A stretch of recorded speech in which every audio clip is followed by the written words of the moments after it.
Howdy, dorks. We made it. The conclusion of the Week 2 Dave Campbell's Texas Football Game of the Week. This time down in the 512. We're in the Austin area for a battle of top 10 6A powerhouse between the number 1 ranked Austin Westlake Chaps and the number 6th ranked Euless Trinity Trojans. And,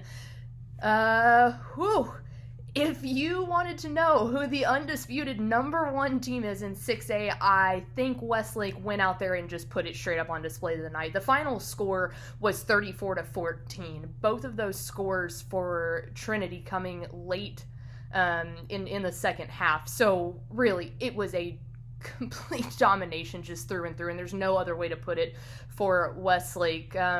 Tony Salazar? That a name you heard of before? That guy, the defensive coordinator, if you don't know, for Austin Westlake, is a magic man. He's a magician. He's a wizard. He's whatever you want to say. I said it on air on Bally's that if you want to tell me that there's a better coordinator, a better assistant coach in the state of Texas rather than Tony Salazar, I'm going to fight you through it tooth and nail. I asked Coach Dodge earlier this week, I said, what about him makes him so special? And he said, man, the way that he can teach these kids. He goes, if one person doesn't understand it one way and the other person does, well, he figures out a way to get the other person that doesn't understand it, how to understand it. And he was like, he can take these terms, he can put it into words that they understand, and they go out there and they execute it flawlessly. The score was 27-0 at halftime.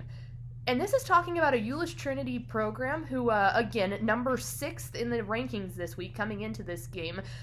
Ollie Gordon, a name that you've heard of, the running back that absolutely popped off and got on everyone's radar last year, now switched over to quarterback. And just to pull back the curtain there a little bit, this was a thing that had been in the works for many, many years. Coach Jensen told me earlier this week, he goes, we knew we were going to move Ollie to quarterback his senior year because they had a guy who could fill in that quarterback position and do a really good job both his sophomore and junior year. And so, like I said on Bally's, I didn't major in math in college, but why have one good player out there when you could have 2 and utilize them both? So that was kind of their idea going into this. And Ollie Gordon, I can tell you, is still just as tremendous of a runner as he was. He definitely had flashes in the third quarter when they finally scored a touchdown. It was a 40-yard run by Ollie, and I mean, you got to see the Jets on that one, but the basis of all of this is that the Westlake defense was just too good. You have to, if you're going to go up against a team like Westlake and a defense that plays that disciplined